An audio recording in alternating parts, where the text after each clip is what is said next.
நோய்களை பற்றியும் அவற்றை தடுக்கும் முறைகள் மற்றும் இதய நோய் உள்ளவர்கள் அவர்களுக்கு ஏற்படும் பிரச்சனைகளை எவ்வாறு சமாளிக்க வேண்டும் என்பதை பற்றியும் இன்றைய பல்லாண்டு வாழ்ந்திட பகுதியில் தெரிந்து கொள்ளலாம். அன்பு நேயர்களே, காலை வணக்கம். சென்ற வாரம் தொடர்ச்சியை இந்த வாரம் கொஞ்சம் சொல்லணும்னு பார்க்குறேன். நம்ம இதயம் எப்போ துடிக்க ஆரம்பிக்குதுன்னா, நம்ம கருவில் இதயம் எப்போன்னா 7 வாரம் 8 வாரம், அதாவது 2 மாதத்தில் கருவில் இருக்கின்ற குழந்தைக்கு இதயம் பூர்ணமாக டெவலப் ஆகிடுது. அந்த 8 வாரம் 2 மாதத்திலிருந்து இதயம் துடிக்க ஆரம்பிக்குது. எப்போது? கருவில் இருக்கின்ற இதயம். இந்த இதயம் நம்ம வளர்ந்து ஃபீட்டஸ் வளருது, குழந்தை வளருது, பிறக்கிறோம். ஸோ பிறந்தவுடனே தான் இதயம் துடிக்கலை. 2 மாதம் கருவில் இருக்கும் பொழுது இதயம் துடிக்க ஆரம்பித்து ஓய்வில்லாமல் பிறந்த பிறகு 100 வருடம் துடிக்கிறத பற்றி சொல்லிகிட்டு இருந்தேன். அந்த இதயம் துடிக்கிறதுக்கு மிக முக்கியமான ஃபியூவல், அந்த இதய தசைகள் வலிமையாக வலுவாக செயல்படுவதற்கு அந்த இதய தசைகளுக்கு பிராணவாயு தேவை, மெட்டபலைட்ஸ் தேவை, அதுக்கு வேண்டிய நியூட்ரியன்ஸ் எல்லாம் தேவை. அதுதான் இதய ரத்த குழாய் எடுத்துகிட்டு போகுதுன்னு சொன்னேன். மறுபடியும் இந்த ஸ்லைடை பாருங்களேன். போன வாரம் சொன்னதை மறுபடியும் சொல்ல விரும்புகிறேன். அந்த இதய ரத்த குழாய் அடைப்படுவதற்கு மிக முக்கியமான காரணம் அத்ரோஸ்க்ளரோசிஸ்ன்றது இதயத்தில் இரத்தத்தில் இருக்கின்ற கொலஸ்ட்ரால், ட்ரைக்ளிசரைட்ஸ் இதய இரத்த குழாயில் கொஞ்சம் கொஞ்சமாக படிந்து அடைப்பு வருவது. இந்த ஸ்லைடில் பாருங்களேன். ஒருத்தர் 30%, அப்புறம் 50%, 90%, 99%, கொஞ்சம் கொஞ்சமாக நாளடைவில் வருது. அந்த அடைப்பு அத்ரோஸ்க்ளரோசிஸ்.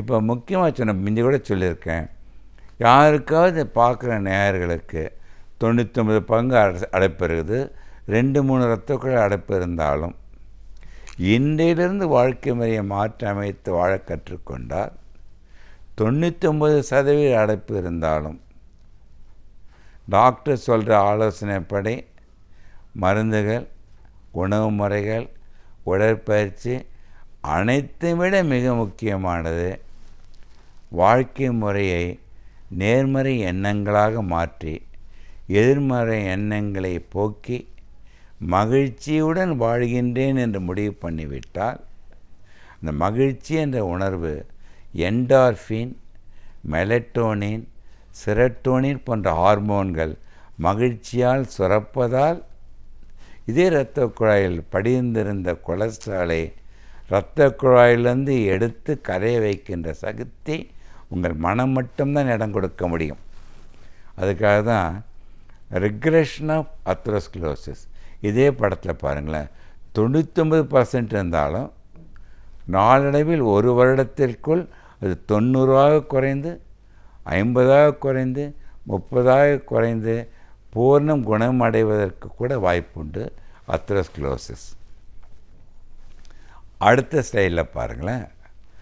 த்ராம்போசிஸ் சொன்னால டென்ஷன் ஆகிறது, அக்யூட் ஸ்ட்ரெஸ், ஒரு பெரிய இழப்பு ஏதாவது ஒன்று இருக்குது, ஒரு அக்யூட் பிரச்சனையாக நினைக்கிறேன், உடனே அந்த கிராக் ஆகியோ ரப்சர் ஆகியோ த்ராம்பஸ் ஆகி அது அடைப்பு 100க்கு 100 தடுத்து மாரடைப்பு வருதுன்னு சொன்னேன். அது த்ராம்போசிஸ். அடுத்த ஸ்லைடை பாருங்களேன். அடைப்பே இருக்காது ஒருத்தருக்கு, ஆனால் அத்ரோஸ்க்ளரோசிஸும் இருக்காது, அதுக்கு ஏற்படுகின்ற த்ராம்போசிஸும் இருக்காது. இதே இரத்த குழாய்கள் பாருங்கள், இதில் வேகமாக சுருங்கும். அப்படியே சுருங்கின உடனே அது 100% அடைப்பை உண்டு பண்ணும். அது பேர் தான் பிரின்ஸ்மெட்டல் அஞ்சைனா ஆர் பிரின்ஸ்மெட்டல் இன்ஃபாக்ஷன், அதாவது கொரோனரி ஸ்பேசம். அதாவது கொரோனரி ஸ்பேசம் அந்த இடத்துல பாருங்கள், ஸ்பேசம் இல்லாத ஒரு ஸ்லைடு, அது பக்கத்தில் இருக்க ஏரோ போட்டிருக்கேன் பாருங்கள் அந்த ஸ்லைடில். அந்த ஸ்பேசம் வந்த உடனே இதய ரத்த குழாய் வேகமாக சுருங்கி ரத்த ஓட்டத்தை வந்து குறைத்து ஹார்ட் அட்டாக் வந்து இறப்பதற்கு கூட காரணமாயிடும். அந்த ஸ்பேசம் வருவதற்கு காரணம் எப்பெல்லாம் நீங்கள் டென்ஷனாகவோ கோபமாகவோ வருத்தப்படுறீங்களோ, போட்டி பொறாமைன்ற உடைய நெகட்டிவ் ஸ்ட்ரெஸ் எதிர்மறை எண்ணங்கள் வந்தால் அந்த அட்ரினலின் என்ற ஹார்மோன், நார் அட்ரினலின் என்ற ஹார்மோன் இதே ரத்த குழாயை அப்படியே சுருக்கமாக ஒரு சுருக்கப்பட்ட மாதிரி சுருங்கிடும். அது ஒன்று. முந்தி ஒரு ஸ்லைடில் கூட காட்டினேன்ல, த்ராம்போசிஸ்ன்ட்டு, அந்த கிராக் வர்றதுக்கு கூட எதிர்மறை எண்ணங்கள். அதோடு ஒருத்தன் டென்ஷனோடு இருப்பான், அந்த இடத்துல என்ன நினைப்பான், அவன் ஸ்மோக் பண்ணலான்னு நினைப்பான்.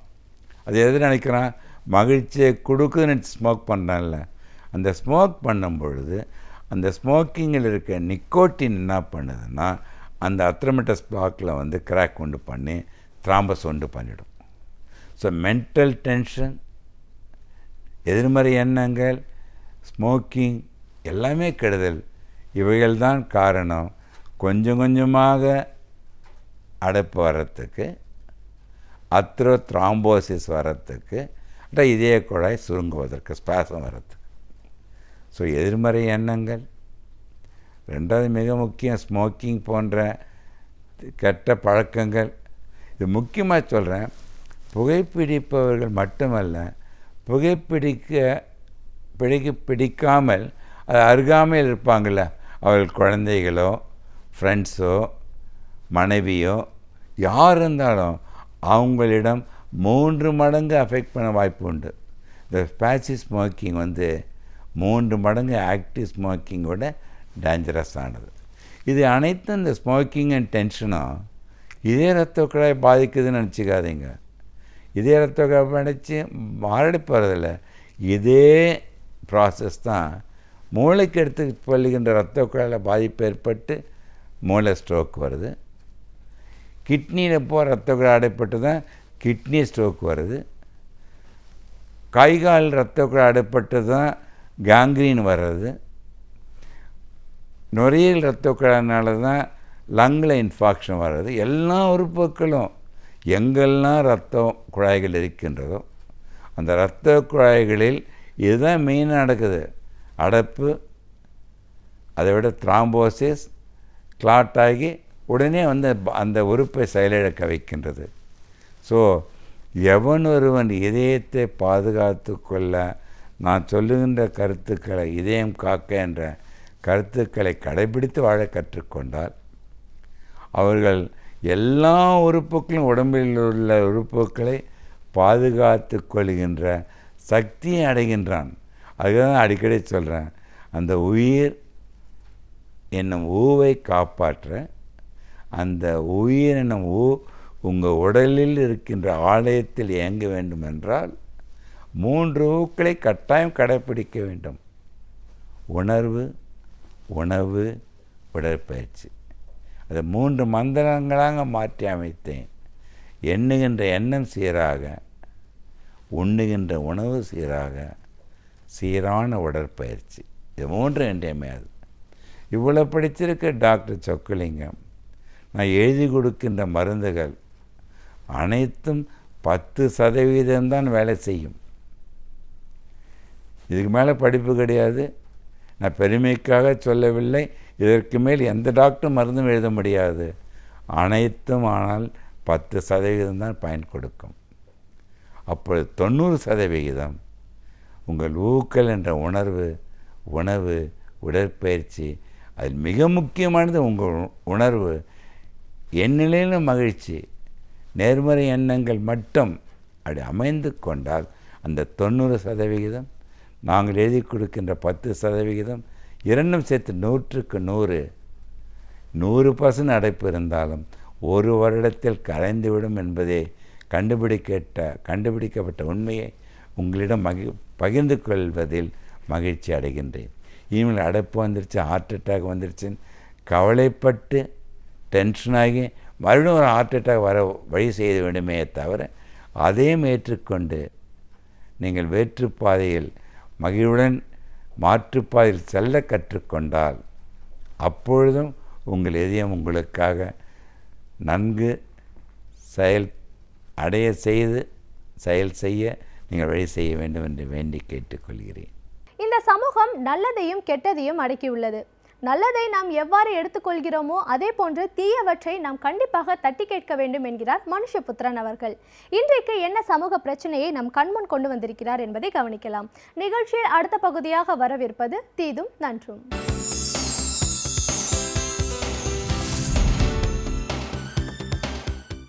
வணக்கம் நண்பர்களே, இன்னும் ஒரு இனிய காலை பொழுதில் தீதும் நன்றும் நிகழ்ச்சியில் உங்களை சந்திப்பதில் மிக்க மகிழ்ச்சி அடைகிறேன்.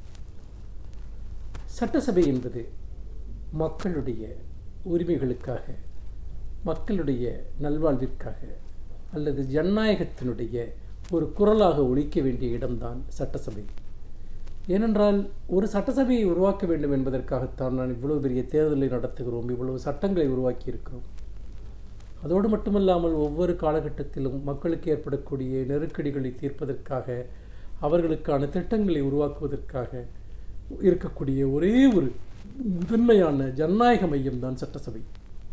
இன்னும் சொல்லப்போனால் ஒரு சட்டசபையினுடைய செயல்பாடு தான் அந்த நாட்டில் ஜனநாயகம் எந்த அளவிற்கு நிலவுகிறது என்பதற்கான ஒரு அளவுகோல் என்று கூட சொல்லலாம். சட்டங்களை இயற்றுவது மட்டுமல்ல, புதிய கொள்கைகளை வகுப்பது மட்டுமல்ல, ஒரு மாநிலத்தினுடைய பல்வேறு நெருக்கடிகளை தீர்ப்பதற்கு ஆளும் கட்சிகளும் எதிர்க்கட்சிகளும் சேர்ந்து சிந்திக்க வேண்டிய, முரண்படுகிற இடத்தில் முரண்பட்டு விவாதிக்க வேண்டிய ஒரு இடம்தான் சட்டசபை. அப்படிப்பட்ட சட்டசபையினுடைய செயல்பாடுகள் தமிழகத்தில் எப்படி இருக்கின்றன என்கிற ஒரு அவலத்தை நாம் இன்றைக்கு தொடர்ந்து பார்த்து கொண்டிருக்கிறோம். ஏனென்று கேட்டால் சட்டசபை என்பதே இன்றைக்கு ஆளும் கட்சியினுடைய அதிகார வர்க்கத்தினுடைய ஒரு புகழ்பாடுகிற மன்றமாக இன்றைக்கு மாறிவிட்ட ஒரு அவலத்தை மக்கள் பார்த்து கொண்டிருக்கிறார்கள். அதோடு மட்டுமல்லாமல் தொடர்ச்சியாக பல போலியான பிரச்சனைகளை உருவாக்குவது, திசை திருப்புகிற வேலைகளை செய்வதை ஆளும் கட்சியினர் தொடர்ந்து செய்து கொண்டிருக்கிறார்கள். இன்றைக்கு சட்டமன்றத்தில் திராவிட முன்னேற்றக் கழகம் ஒரு வலிமையான எதிர்க்கட்சியாக, இந்தியாவிலேயே ஒரு சட்டசபையில் இருக்கக்கூடிய மிகப்பெரிய எதிர்க்கட்சி என்ற அந்தஸ்துடன் இங்கே இருந்து கொண்டிருக்கிறது. அப்படி இருக்கிற போது ஒரு எதிர்க்கட்சியாக திராவிட முன்னேற்றக் கழகம் எழுப்பக்கூடிய அந்த கேள்விகள் என்பது இன்றைக்கு மக்களுடைய பற்றி எறியக்கூடிய பிரச்சனைகளை முன்வைக்கக்கூடியதாக இருக்கிறது. முக்கியமாக சட்டம் ஒழுங்கு பிரச்சனை, விவசாயிகளுடைய பிரச்சனை, மாணவர்கள் கடன், விலைவாசி உயர்வு, நதிநீர் பிரச்சனைகள், இப்படி எண்ணற்ற பிரச்சனைகள் மக்களுடைய எரியும் பிரச்சனைகளாக இருக்கின்றன. அப்படி இருக்கிற போது தமிழக சட்டசபையினுடைய எதிர்க்கட்சி தலைவராகிய திரு மு க ஸ்டாலின் அவர்கள் தொடர்ச்சியாக அந்த பிரச்சனைகளை பற்றி பேசுவதற்கு அனுமதி கோருகிற போதெல்லாம் அதற்கான அனுமதியை ஆளும் கட்சியினர் தொடர்ந்து மறுத்து வருகிறார்கள். மறுப்பது மட்டுமல்ல, அப்படி பேசுகிற போது கூட அதை குறுக்கீடுகள் செய்வது, திசை திருப்புவது, அந்த பிரச்சனையை முழுமையாக வெளிப்படுத்த விடாமல் தடுப்பது என்கிற ஒரு உத்தியை அவர்கள் கையாளுகிறார்கள். அவர்களுக்கு தெரியவில்லை இது ஒரு மக்கள் விரோத செயல் என்று. அவர்கள் திமுகவை எதிர்ப்பதாக நினைத்துக்கொண்டு மக்களுடைய பிரச்சனைகளை பேச விடாமல் தடுக்கிறார்கள் என்று அவர்களுக்கு புரியவில்லை. இதையெல்லாம் பேசுவதற்காகத்தான் மக்கள் சட்டமன்ற உறுப்பினர்களை சட்டசபைக்கு தேர்ந்தெடுத்து அனுப்புகிறார்கள். தங்களுடைய குரல்கள் ஒலிக்க வேண்டும் என்பதற்காகத்தான் அங்கே சட்டமன்ற உறுப்பினர்களை அனுப்புகிறார்கள். ஆனால் மக்களுடைய பிரச்சனைகளை பேசுவதற்கு கூட மக்களுடைய பிரதிநிதித்துவ சபையில் இடமில்லை என்று சொன்னால் உண்மையில் சட்டசபை எதற்காக என்கிற ஒரு முக்கியமான கேள்வி எழுகிறது. அந்த வகையில் இப்போது நடந்து கொண்டிருப்பது ஒரு மிகப்பெரிய ஒரு ஜனநாயக படுகொலை. இந்த படுகொலையை எப்படி தடுத்து நிறுத்துவது என்று இன்றைக்கு மக்கள் ஒரு மிகப்பெரிய கவலையில் ஆழ்ந்திருக்கிறார்கள். அந்த சூழ்நிலையில் தான் நாம் பல விஷயங்களை இங்கே யோசிக்க வேண்டியிருக்கிறது. ஒரு முதலமைச்சரை, ஒரு தனிநபரை புகழ்வதற்கு என்ன எல்லை என்று ஏதாவது ஒரு கணக்கு மிகவும் அவசியம் என்று தோன்றுகிறது. கடந்த 5 ஆண்டுகளாக ஒவ்வொரு அமைச்சரும் ஒவ்வொரு சட்டமன்ற உறுப்பினரும் எழுகிற போதெல்லாம் ஒரு நீண்ட ஒரு சொற்பொழிவை முதலமைச்சரை தனிப்பட்ட முறையில், ஜெயலலிதா அவர்களை தனிப்பட்ட முறையில் புகழக்கூடிய ஒரு புகழுரையை அவர்கள் படிக்கிறார்கள். இந்த உலகத்தில் இல்லாத சிறப்புகளை எல்லாம் அவருக்கு சேர்த்து அந்த புகழுரையை படித்துவிட்டு அமர்ந்து விடுகிறார்கள். இது உண்மையில் ஒரு ஜனநாயகத்தில் எந்த ஒரு ஆரோக்கியமான ஒரு அறிகுறியையும் இது காட்டுகிறதா? தனிநபர் புகழ் ஸ்துதிக்காக அல்லது ஒரு தனிநபரை புகழ்வதற்காக மக்கள் வரிப்பணத்தில் மக்களுடைய ஓட்டுகளை வாங்கி இன்றைக்கு செயல்பட்டு கொண்டிருக்கக்கூடிய ஒரு சட்டசபை என்பது செயல்படுகிறது என்பது இந்திய ஜனநாயகத்திற்கு நேர்ந்திருக்கக்கூடிய ஒரு மிகப்பெரிய இழுக்கு என்று தான் தோன்றுகிறது. குறைந்தபட்சம் முதலமைச்சராவது இதை பற்றி சிந்திக்கிறாரா என்றால் அதுவும் இல்லை. ஏன் தான் இவ்வளவு தூரம் புகழப்பட வேண்டும்? அந்த புகழறைகளில் இருக்கக்கூடிய அந்த அர்த்தமற்ற தன்மை என்பது அவர் ஏன் ஒருமுறை கூட உறுத்துவதில்லை என்பதுதான் முக்கியமான கேள்வி. உண்மையிலேயே இப்படிப்பட்ட தானே புகழ்ந்து கொள்ளக்கூடிய ஒரு சட்டசபையை உருவாக்குவதுதான் அவருடைய நோக்கம் என்று சொன்னால், அவரை தேர்ந்தெடுத்த மக்களுக்கு அவர் என்னதான் மதிப்பளிக்கிறார், அவரை தேர்ந்தெடுத்த மக்களுக்கு அவர் என்னதான் இடமளிக்கிறார் என்கிற ஒரு கேள்வியை இன்றைக்கு மக்கள் எழுப்புகிறார்கள். அப்படிப்பட்ட ஒரு சூழ்நிலையில் தனிநபர் துதிபாடக்கூடிய ஒரு மன்றமாக இன்றைக்கு மாறிவிட்ட சூழலில் சட்டசபையில் முதலமைச்சராக இருக்கக்கூடிய ஜெயலலிதாவை பெயர் சொல்லி அழைக்கக்கூடாது என்று அவர்கள் அதிமுகவினர் ஒரு மிகப்பெரிய பிரச்சனையை எழுப்புகிறார்கள். இந்த இடத்தில் மரபுகள் என்று சொல்லி, அதாவது முதலமைச்சரை பெயர் சொல்லி அழைப்பது மரபு அல்ல என்கிற ஒரு விஷயத்தை முன்வைக்கிறார்கள். ஆனால் இந்த விஷயத்தில் மட்டும்தான் இங்கு மரபு மீறப்பட்டு விட்டதா? ஜெயலலிதா அவர்கள் சொத்து குவிப்பு வழக்கில் அவர் தண்டிக்கப்பட்டு சிறையில் இருந்த போதும் சரி, அந்த வழக்கினால் அவர் மீண்டும் பதவியேற்க முடியாமல் இருந்த அந்த சூழலிலும் சரி, அவர் அமரக்கூடிய இருக்கையில் கூட அன்றைக்கு முதலமைச்சராக இருந்த பன்னீர்செல்வம் அமர மறுத்து விட்டார். இது எதை காட்டுகிறது? இது சபை மரபை மீறிய ஒரு விஷயம் இல்லையா? அதே போல அவர் பதவியில் இல்லாத போது அல்லது அவர் பதவியில் தொடர முடியாத சூழ்நிலையில் கூட அன்றைக்கு சட்டசபை உறுப்பினராக கூட இல்லாத ஜெயலலிதா அவர்களை மாண்புமிகு அம்மா அவர்கள் என்று திரும்ப திரும்ப சட்டசபையில் அழைத்ததும், நிதிநிலை அறிக்கையில் கூட அவரை மேற்கோள் காட்டியதும் அன்றைக்கே மரபை மீறிய செயல், ஏற்க முடியாத செயல் என்று பலரும் சுட்டி காட்டினார்களே, அதெல்லாம் மரபை மீறிய செயல் இல்லையா? இப்பொழுதும் கூட மாண்புமிகு தமிழக அமைச்சர் என்று சொல்வதன் கூட மாண்புமிகு தமிழக முதலமைச்சர் அம்மா அவர்கள் என்று சொல்கிறார்களே, அது உண்மையில் ஜெயலலிதா அவர்களுடைய ஒரு பெயரா? ஆனால் இதையெல்லாம் செய்யக்கூடியவர்கள் என்ன செய்கிறார்கள் என்றால், கலைஞர் என்கிற பெயரை அவர்கள் சொல்லக்கூடாது, பதிலாக அவருடைய சொந்த பெயரால் தான் அழைப்போம் என்று அதிமுகவினர் பிரச்சனை செய்கிறார்கள். கலைஞர் என்கிற பெயர் அவர் தனக்குத்தானே சூட்டிக்கொண்ட பெயர் அல்ல, அது மக்களால் அளிக்கப்பட்ட பெயர். பாரதி என்கிற பெயர் எப்படியோ, அல்லது நீங்கள் பெரியார் என்கிற பெயர் எப்படியோ, அப்படித்தான் கலைஞர் என்கிற பெயரும். ஆனால் இன்றைக்கு அந்த பெயரை நாங்கள் சட்டசபையில் சொல்ல அனுமதிக்க மாட்டோம், சொல்ல மாட்டோம் என்று சொல்வதன் வழியாக எத்தகைய ஒரு அராஜகத்தை இன்றைக்கு ஆளும் கட்சியினர் அரங்கேற்றுகிறார்கள் என்பதை நாம் நினைத்து பார்க்க வேண்டும். ஏனென்றால் கலைஞர் அவர்களுடைய இந்த நீண்ட நெடிய அரசியல் வாழ்க்கையில், அரசியல் பயணத்தில் அவர் தன்னுடைய எழுத்தாலும் அரசியல் போராட்டங்களாலும் வாழ்க்கையாலும் உருவாக்கி கொண்ட பல்வேறு சாதனைகளின் அடிப்படையில் மக்கள் அளித்த பெயர் அந்த பெயர்.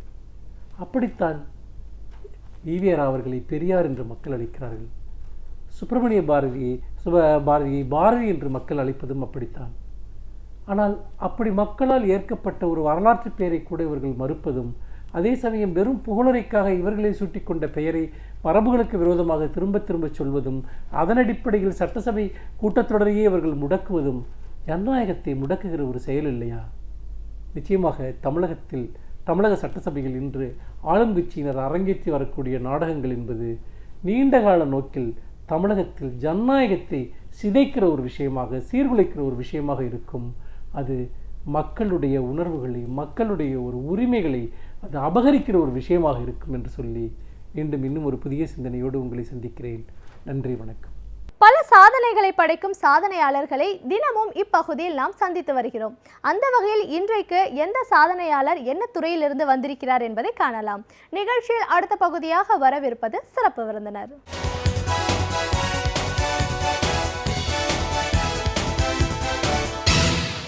வணக்கம் நேயர்களே, விடியலை வா நிகழ்ச்சியின் சிறப்பு விருந்தினருக்கான நேரம் இது. இன்றைய சிறப்பு விருந்தினர் வீதி நாடக கலைஞர் திரு புதுயுகம் நடராஜன். வீதி நாடக கலைஞரா, வீதி நாடகங்கள் அப்படிங்கிறது என்ன, இது எந்த காலகட்டத்தில் உருவானது, மக்கள் மத்தியில் எந்த மாதிரியான ஒரு தகவல்கள் எல்லாம் கொண்டு போய் சேர்த்தாங்க, ஒரு நாடகம் அப்படிங்கிறது எப்படி உருவாகுது, இன்றைய நிலைப்பாடு என்ன, இப்படி பல விஷயங்களை, கருத்துக்களை நாம் அவர்கிட்ட கேட்டு தெரிஞ்சுக்கலாம். வணக்கம் சார். வணக்கம். வீதி நாடக கலைஞரா முதல்ல எங்கள் நிகழ்ச்சிக்கு உங்களை நாங்கள் வரவேற்கிறோம். நாடக கலைஞர் அதுவும் வீதி நாடகங்கள் அப்படின்னும் போது இன்னைக்கு நிறைய பிளேஸ் மறுபடியும் இந்த வீதி நாடகங்கள் வந்து ஒரு பெரிய மறுமலர்ச்சி ஏற்பட்டிருக்கிறது பார்க்குறோம். இளைஞர்கள் மத்தியில் இதை வேற ஒரு கண்ணோட்டத்தில் பார்க்குறாங்க.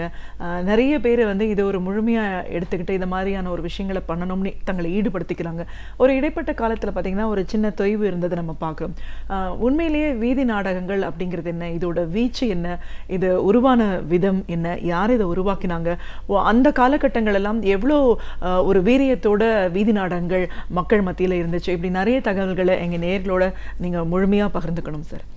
முதல்ல வீதி நாடகங்கள் அப்படின்னு வரும்போது இதனால என்ன, வீதி நாடகம் அப்படின்னா என்ன, நாடகத்துக்கும் இதுக்குமான வேறுபாடு என்ன, இந்த கலை உருவான விதம் பற்றி சொல்லுங்கள். அங்கே நாடகத்துக்கும் வீதி நாடகத்துக்கும் பார்த்தீங்கன்னா, இப்போ வீதி நாடகம் மேக்கப் இருக்காது. அங்கே கிடைக்கிற பொருள்களை வச்சு அங்கே ஒரு வந்து விஷயத்தை, இவர் வந்து முருகனாக ஒருத்தர் வந்து நடிச்சுக்கிட்டு இருப்பார். ஆனால் அவர்கிட்ட தலையில் வந்து கிரீடம் இருக்காது, கையில் வேல்லாம் இருக்காது. அவருடைய வந்து பெர்ஃபார்ம் மட்டுமே ஆடியன்ஸுக்கு அவர் வந்து முருகனாக வெளிக்கொண்ட விஷயமா இருக்கும். நீங்கள் இப்போ வந்து பேசும்போது சொன்னீங்க, இல்லை நடுவில் வந்து வீதி நாடக தொய்வுகள்லாம் இல்லை, வீதி நாடகம் இருந்துக்கிட்டு இருக்கு. ஆனால் இன்றைக்கி வந்து வடிவம்னா அன்னைக்கு வந்து பிரச்சனையை ஒட்டி எல்லாம் வந்து தொழில்முறை கலைஞர்கள்னு வந்து சொல்ல முடியாது. வீதி நாடகங்களில் இருக்கிறவங்க எல்லாமே ஏதோ ஒரு வந்து வேலைகள் வந்து செஞ்சுக்கிட்டு இருப்பாங்க.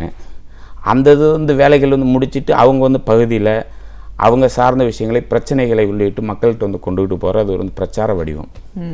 அது வந்து பிரச்சாரத்தில் ஒரு வந்து கலை வடிவம். எங்கள் வந்து பகுதியில் பார்த்தீங்கன்னா நாங்கள் வந்து கைத்தறி நெசவாளர்களுக்காக அடிக்கடி நாடகங்கள் போடுவோம்.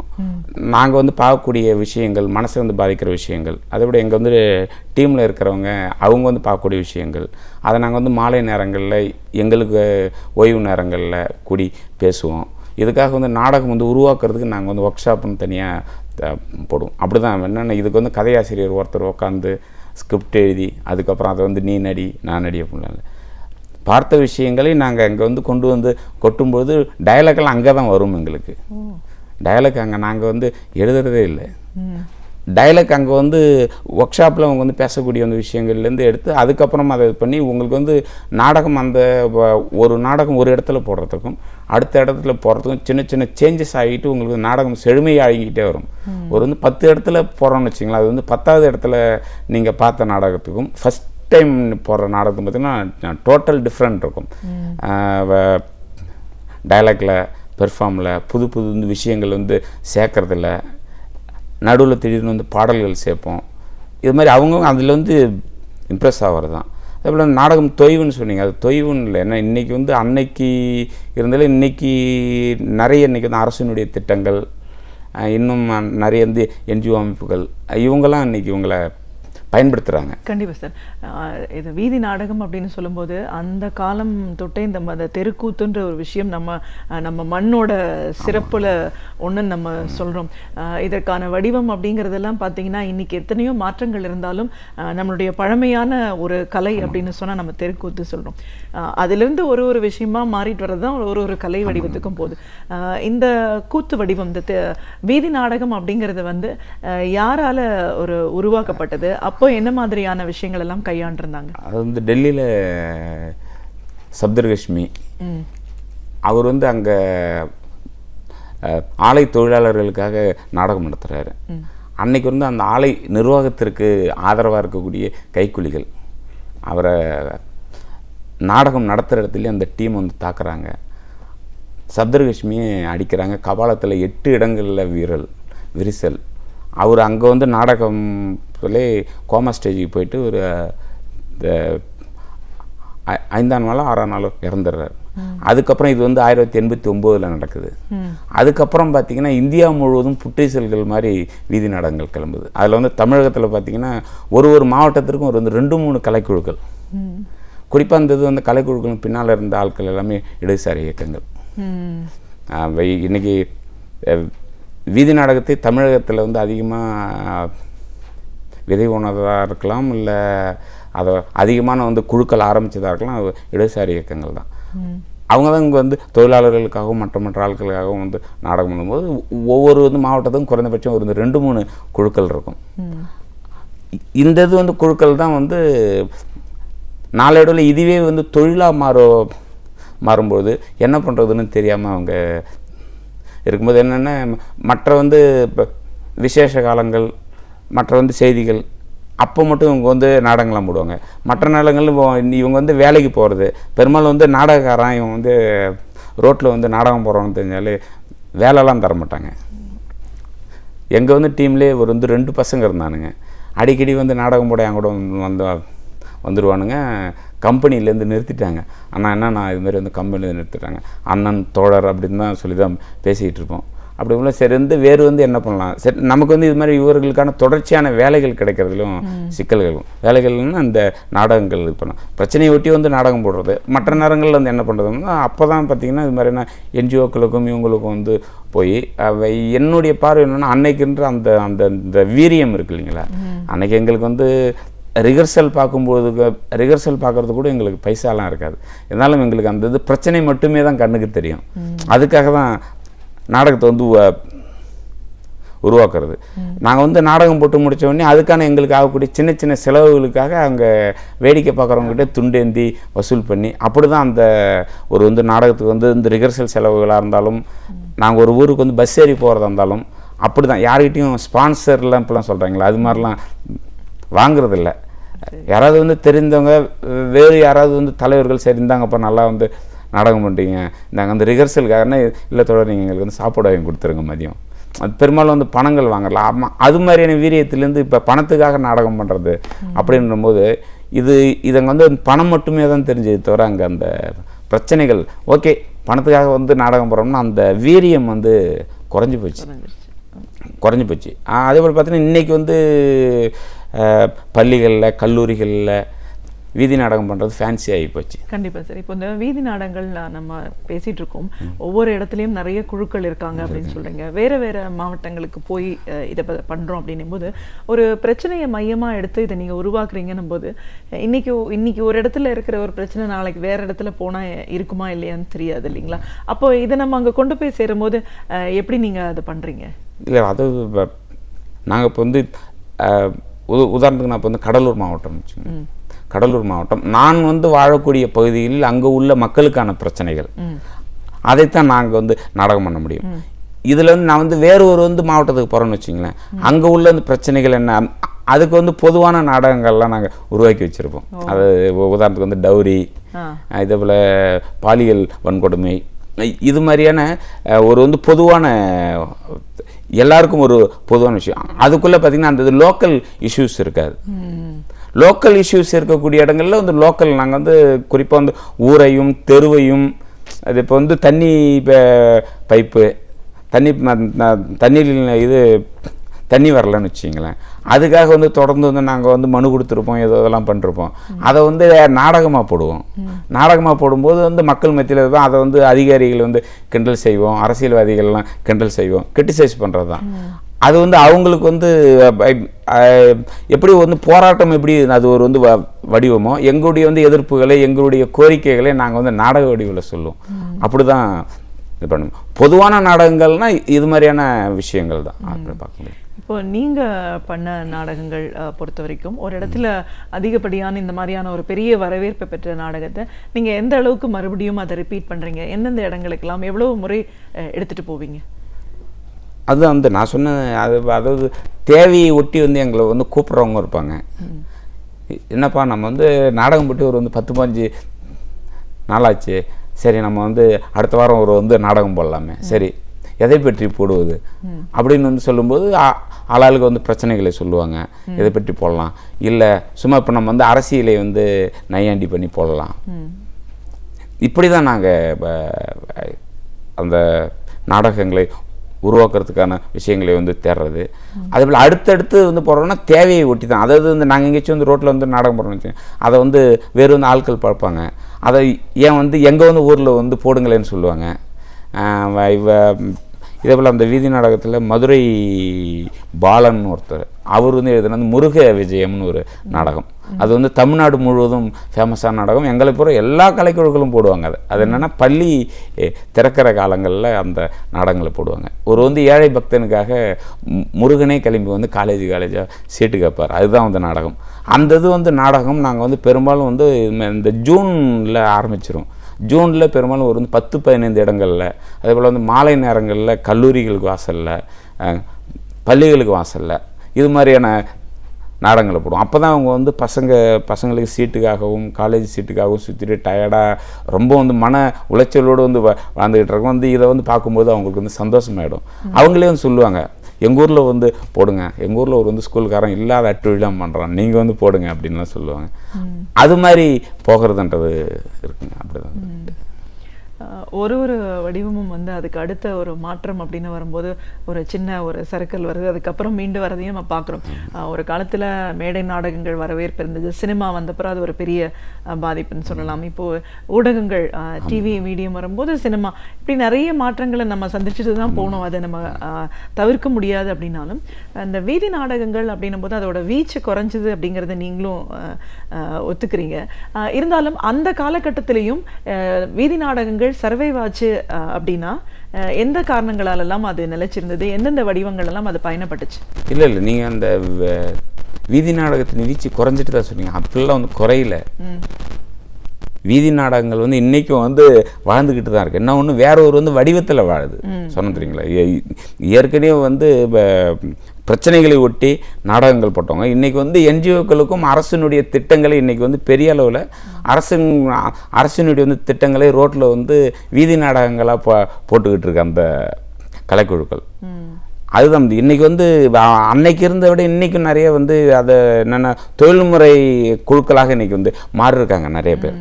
தொழில் என்னென்ன இதுதான் அப்படின்னு சொல்லிட்டு நிறைய குழுக்கள் இருக்காங்க. சமீபத்தில் கூட ஒரு இடத்துல பார்த்தேன்.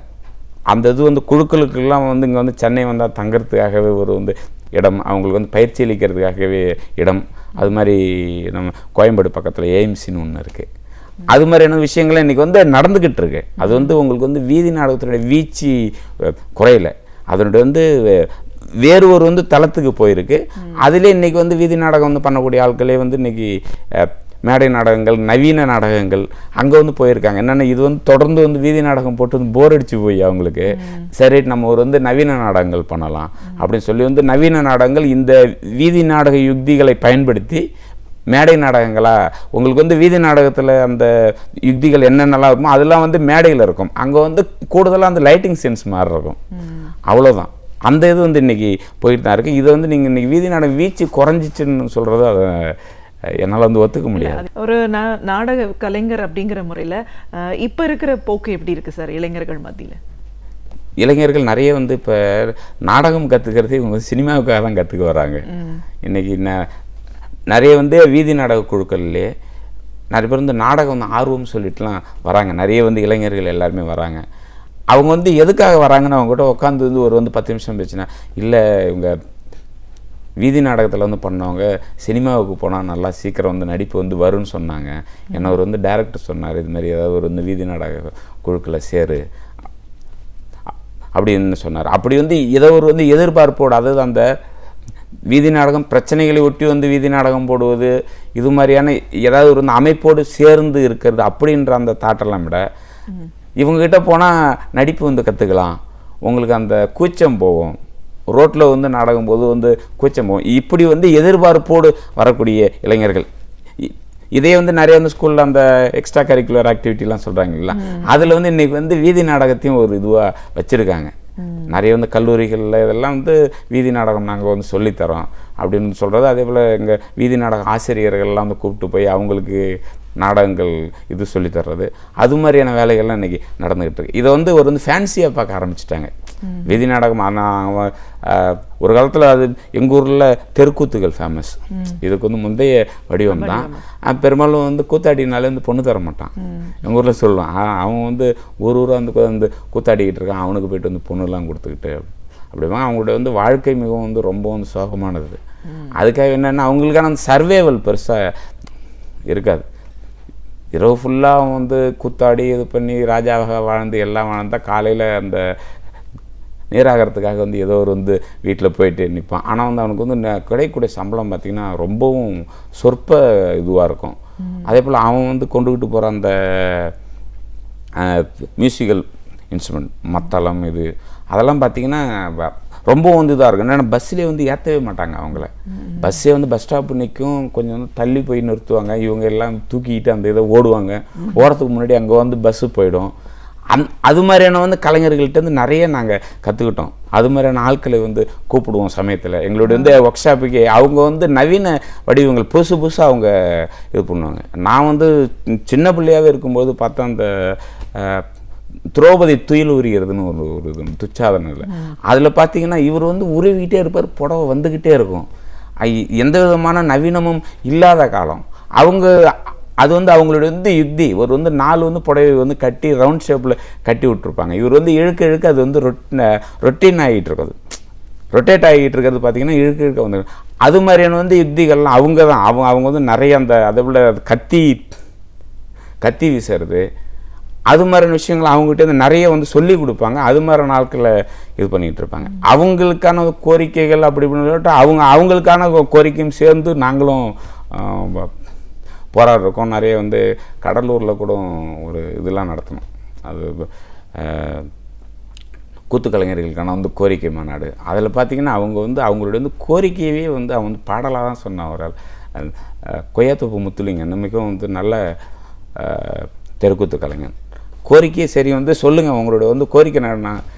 அவர் வந்து அவருடைய வந்து கோரிக்கை வந்து வார்த்தைகளாக இல்லாத, நாங்கள் முகத்தாலும் கையாலும் முத்தம் கொடுத்து வைத்திருக்கின்ற மத்தளத்தை பஸ்ஸில் ஏற்றினால் கண்டக்டர் காலால் இட்டி உதைக்கின்றான். இப்படி தான் அவருடைய அந்த இதுவே அப்படி தான் வருது. ஏன்னா நான் வந்து கலைஞன் அவன் ஒரு வந்து கோரிக்கையை சொல்லும்போது கூட அதையும் வந்து கலை வடிவிலே சொல்லணும்னு நினைக்கிற அது மாதிரியான வந்து தெருக்கூத்து கலைஞர்கள் அதுலேருந்து வடிவம் மாறி இருக்கும். அவ்வளோதான். அவன் வந்து வேஷம்லாம் கட்டிக்கிட்டு இதெல்லாம் பண்ணிக்கிட்டு இதெல்லாம் பண்ணுவான். நம்ம வந்து இருக்கக்கூடிய வந்து மேக்கப்லாம் இல்லாத ஒரு வந்து யூனிஃபார்ம். பெரும்பாலும் வந்து ஒவ்வொரு வந்து வீதி நாடக குழுக்களும் ஒவ்வொரு யூனிஃபார்ம் வச்சுருப்பாங்க. பெரும்பாலும் வந்து கருப்பு சதுரலட்சுமி டீமோட இது கருப்பும் போட்டு இடுப்பில் ஒரு வந்து சிகப்பு துணி அதையே வந்து ஃபாலோ பண்ணுறவங்க இருப்பாங்க. நிறைய பேர் அது வந்து இல்லாத வேறு யூனிஃபார்ம் யூஸ் பண்ணுவாங்க. நம்ம அங்கே வந்து களத்தில் கிடைக்கக்கூடியதை வச்சு தான் அதை இது பண்ணி புதுசாக வந்து இதுக்காக வந்து நடு ரோட்டில் போய் வந்து செட்டுலாம் இது பண்ண முடியாது. அதில் வந்து ஒரு சில சின்ன விஷயம்னா எங்களுடைய வந்து பெண் கலைஞர்களுக்கு அந்த உடை மாற்றுறதுக்கான சின்ன இதெல்லாம் வரும். அப்போவே நாங்கள் வந்து அங்கேயும் ஏதோ ஒரு வந்து வீடுகளில் போய்ட்டு நின்று எங்கள் பொண்ணை நாங்கள் கொஞ்சம் ட்ரெஸ் மாற்றிக்கிறோம் அப்படின்னு சொல்லி அது மாதிரியான விஷயங்கள் சின்ன இது இருக்கும். மற்றபடி எங்களுக்கு ரோட்டில் வந்து நாடகம் நடக்கும்போது எங்களுக்கான மற்ற அந்த அரிதாரம் பூசுறது அதெல்லாம் வந்து இல்லைங்களா, அதனால் இது அப்படியே போயிட்டு இருக்கும். ஓகே.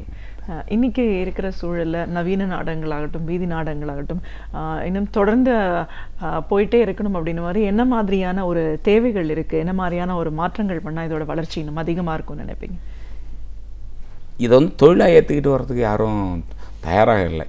எல்லாருமே வந்து வர்றவங்க எல்லாருமே ஏதோ ஒரு வந்து வேலைகள் செய்கிறாங்க. இதை ஒரு வந்து சர்வீஸாக பார்க்குறது தான் இன்றைக்கும் இருக்குது. ஏதாவது ஒரு வந்து வேலைகள் செய்கிறது மாலை நேரங்கள் ஏதாவது ஒரு இடங்கள் இங்கே வந்து சென்னை நகரம் மாதிரியான இடங்கள்லேயே கூட மாலை நேரத்தில் வந்து கூடுவது அது வந்து பிரச்சனையை ஒட்டி பேசுகிறது. இதை வந்து இதில் வந்து வளர்ச்சின்னும் போது உங்களுக்கு வந்து ப்ரொஃபஷன் இதை வந்து பார்த்தா தான் நெக்ஸ்ட்டு அடுத்துன்னு போவாங்க. இது வந்து ஒன்லி ஃபார் சர்வீஸில் என்ன நமக்கு என்ன வளர்ச்சி அப்படி நம்ம வந்து எதிர்பார்க்கவும் இது பண்ணவும் வந்து முடியாது. அதனால் இது வந்து இப்படி தான் அந்த கலை இல்லை, அது சர்வைவ் ஆகணும்ல காலம் தாண்டியும். அதுக்காக கேட்குறேன். என்ன நம்ம வந்து காலம் தாண்டியும்னா அந்த தான் சொன்னோம். உங்களுக்கு இந்த வீதி நாடக கலைஞர்களே வீதி நாடகம் வந்து இயக்குநர்களே எனக்கு தெரிஞ்சு ஒரு வந்து 2-3 வீதி நாடக இயக்குநர்கள் வந்து இன்றைக்கி வந்து நவீன நாடகத்துக்கு போயிருக்காங்க. அதே இப்போ நான் வந்து சமீபத்தில் லயோலா கல்லூரியில் ஒரு வந்து நாடகம் ஒன்று பார்த்தேன். எழுத்தாளர் இமயத்தினுடைய பெத்தவன் ஒரு குறுநாவலை நாடகமாக பண்ணியிருந்தாங்க. நாடகாசிரியர் ராஜு பண்ணியிருந்தார். உண்மையிலே அந்த நாடகம் முடியும் போது நான் வந்து அழுதுட்டேன். அதாவது நம்மளும் வந்து நாடக கலைஞன் ஒரு வந்து பன்முக தளத்தில் வேலை பார்த்துக்கிட்டு இருக்கோம். அதையெல்லாம் வந்து மறந்து அந்த நாடகம் வந்து அந்த லெவலில் இன்றைக்கி வந்து மாறிக்கிட்டு இருக்கு. அதுவும் வந்து ஏற்கனவே பார்த்திங்கன்னா வந்து வீதி நாடக அதே இந்த பேட்டர்ன் தரையில் தான் போட்டாங்க. ஒரு என்ன ஒன்று வந்து இரவில் போட்டாங்க. அங்கே வந்து லைட்டிங் இருந்தது. நம்ம இங்கே வந்து மதியம் வந்து 4 மணிக்கு 2 மணிக்கெலாம் ஒரு சில இடங்களில் அந்த பிரச்சாரம் என்ற இடத்துல வந்து கூப்பிட்டுக்கிட்டு போவாங்க. கூட்டு போய் மதியம் 2 மணிக்கு கொதிக்கிற தார் ரோட்லாம் நின்றுது, இந்த இடத்துல வந்து நாடகம் போடுங்களேன்னு சொல்லக்கூடிய ஆட்களோடும் நாங்கள் வந்து பழகியிருக்கோம். எப்படிங்க இந்த இடத்துல வந்து நாடகம் போடுறது அப்படின்னா, இல்லை போடுங்க, நீங்கள்லாம் வந்து வந்துடுவாங்க அப்படின்னு சொல்லக்கூடிய என்னென்ன, இதை வந்து வெறும் வந்து பிரச்சாரமாகவே மட்டும் பார்க்கக்கூடிய ஆட்கள் அதை வந்து அப்படி தான் பார்த்துறேன். இதையும் தாண்டி இதை வந்து கலையாக பார்க்குறாங்க. இதுக்கு வந்து மாலை நேரத்தில் எங்கேயாச்சும் வந்து ஒரு இடத்துல போட்டாங்கன்னா இந்த வேடிக்கை பார்க்குறவங்க கூட வந்து நின்று வந்து அப்போ தான் வந்து பார்ப்பாங்க. ஆனால் இதை வந்து காலையிலேருந்து சாயந்தரம் வரைக்கும் இதை வந்து ஏதாவது ஒரு வந்து ப்ராஜெக்ட்டுன்னு சொல்லி வந்து கூப்பிட்டுக்கிட்டு போகிறாங்க இல்லைங்களா. இதே இந்த ப்ரொஃபஷனாக மாற்றின அந்த இது வந்து கலைஞர்களே அவங்கள தான் வந்து பெரிய என்னன்னு சொல்லணும்னா அது வந்து கொடுமைன்னே கூட சொல்லலாம். சிதம்பரத்தில் ஒரு டைம் நான் வந்து பஸ்ஸில் போயிட்டுருக்கேன், மதியம் வந்து 2 மணி, யாரும் வந்து வேடிக்கை பார்க்கல, அந்த இடத்துல நின்று வந்து போடுங்க நாடகத்தை. அது ஒரு வந்து சமயத்தில் இது வந்து சம்பிரதாயமாகவும் மாற்றிடுறாங்க. அது இந்த இது வந்து சம்பிரதாயமாக மாறும்போது தான் நமக்கு வந்து மனசு வந்து ரொம்பவும் வந்து வலிக்கும். இதை ஒரு வந்து கலையாக பார்க்காத வெறும் வந்து சம்பிரதாயம். சரி, இது இன்றைக்கி ஒரு வந்து 4 இடங்களில் வந்து நாடகம் போட்டோம், அதை விட மாலை நேரங்களில் மக்கள் கூடக்கூடிய ஒரே இடத்துல வந்து நாடகம் போட்டு வர்ற அந்த இது இருக்கு இல்லைங்களா, அது வந்து மற்றதில் வந்து கிடைக்காது. இது மாதிரியான அந்த நாடகங்கள் இன்றைக்கி வந்து நவீன நாடகங்களை நோக்கி வந்து போய்கிட்டு இருக்காங்க. இருந்தாலும் இது மாதிரியான நாடகங்கள் அப்படி தான் இருக்குது. இதில் வந்து உங்களுக்கு வந்து வளர்ச்சி, இந்த சர்வேவல் அப்படின்னு சொல்கிறதுக்கு எனக்கு ஒன்றும் அதில் ஒன்றும் ஐடியா இல்லை, எனக்கும் தெரியல. கண்டிப்பாக சார். ஒரு நவீன வீதி நாடக கலைஞர் அப்படிங்கிற முறையிலையும் சரி, வீதி நாடகத்தோட மாற்றங்கள் ஒவ்வொரு காலகட்டத்திலையும் எப்படி வந்துட்டுருக்கு, அதோட வடிவத்தையே இன்றைக்கி நவீன நாடகங்களை எடுத்துகிட்டு எவ்வளோ தூரம் அதை பண்ணிக்கிட்டு இருக்காங்க, இது உருவான விதம், இது அந்த காலகட்டத்தில் எந்த மாதிரியான ஒரு தகவல்கள் எல்லாம் எப்படி கொண்டு போய் சேர்த்தாங்க, ஒரு வீதி நாடகம் எப்படி உருவாகுது, எதையெல்லாம் கருப்பொருளாக கொண்டு இது நீங்கள் உருவாக்குறீங்க, எந்தெந்த இடத்துலலாம் போய் இப்படி நீங்கள் பயணிச்சிருக்கீங்க, உங்களோட அனுபவங்கள் சார்ந்த பல விஷயங்களை எங்களோட நீங்கள் முழுமையாக பகிர்ந்ததுக்கு நன்றி. நன்றி. நாம் தினந்தோறும் இணையதளங்கள் மூலமாகவும் பகிரி மூலமாகவும் பல விஷயங்களை தெரிந்து கொண்டு வந்திருக்கிறோம். இருப்பினும் இதுவரை நாம் அறிந்து கொள்ளாத பல புதிய தகவல்களை அழகிய தமிழில் தொகுத்து இனிமையாக வழங்க வந்திருக்கிறார் பேராசிரியர் சுபவீர பாண்டியன் அவர்கள். நிகழ்ச்சியில் அடுத்த பகுதியாக வரவேற்பது ஒன்றை சொல் நன்றை சொல்.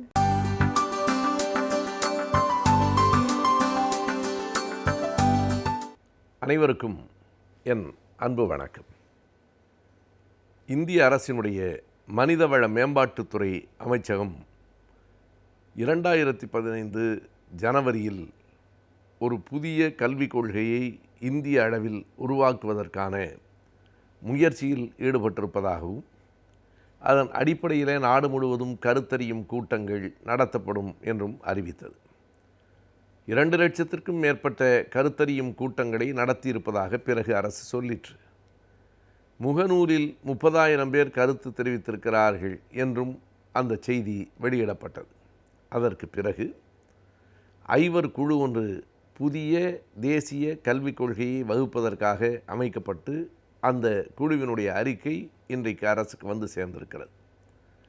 TSR சுப்பிரமணியன் என்கிற ஒரு IAS அதிகாரியினுடைய தலைமையில் அமைக்கப்பட்டிருக்கிற அந்த குழுவில் 5 பேரில் ஒருவர் மட்டுமே கல்வித்துறை சார்ந்தவராகவும் மற்ற 4 நிர்வாகத்துறையில் IAS அதிகாரிகளாக இருந்தவர்களாகவும் இருக்கிறார்கள். ஒரு கல்விக் கொள்கையை வகுக்க வேண்டுமானால் கல்வியாளர்கள் அதில் இருக்க வேண்டும் என்பது எவ்வளவு முதன்மையானது. ஆனால் 5 பேரில் 4 கல்வித்துறை அல்லாதவர்கள் என்கிற நிலையிலே தான் அந்த குழு அமைக்கப்பட்டிருக்கிறது. இதற்கு முன்பும் இந்தியாவில் அமைக்கப்பட்ட கல்வி குழுக்களை நாம் எண்ணி பார்க்கிற போது அந்த குழுக்களில் இருந்தவர்கள் எல்லோரும் கல்வியாளர்களாக இருந்திருக்கிறார்கள் என்பதை கவனத்தில் கொள்ள வேண்டியிருக்கிறது. டாக்டர் ராதாகிருஷ்ணன் தலைமையில் ஒரு குழு இருந்திருக்கிறது. பிறகு யஷ்பால் குழு, நாம் எல்லோரும் அறிந்த கோத்தாரி எஜுகேஷன் கமிஷன் என்று சொல்லுகிற கோத்தாரி கல்விக்குழு என்று லட்சுமணசாமியார் முதலியார் தலைமையில் கூட ஒரு கல்விக்குழு இருந்தது. அவர் துணை வேந்தராக இருந்தவர். எனவே இன்றைக்கு அமைக்கப்பட்டிருக்கிற இந்த சுப்பிரமணியன் கல்விக்குழு என்னென்ன விதமான முன்மொழிவுகளை தந்திருக்கிறது என்று நாம் பார்க்க வேண்டும். ஒரு கல்விக் கொள்கை மாற்றப்பட வேண்டும். இன்றைக்கு இருக்கிற கல்வி என்பது வெறும் ஏட்டுக்கல்வியாக இருக்கிறது என்பதிலே நம் யாருக்கும் கருத்து வேறுபாடு இல்லை. எவ்வளவோ நவீனமான உத்திகள், படிப்பு முறைகள் எல்லாம் வந்துவிட்டன. குறிப்பாக இன்றைக்கு ஃபின்லாந்து என்கிற நாடு உலகத்திலேயே கல்வியில் தரத்தில் முன்னே நிற்கிறது என்று சொல்லப்படுகிறது. எனவே நாமும் புது புது வழிமுறைகளை, புதிய புதிய நுணுக்கங்களை கல்வித்துறையிலே புகுத்த வேண்டும் என்பது சரிதான். ஆனால் அப்படி சொல்லிவிட்டு இன்றைக்கு இருக்கிற மனப்பாட கல்வியை மாற்றினால் மட்டும் போதுமானதில்லை, அது மாற்றப்பட வேண்டும்.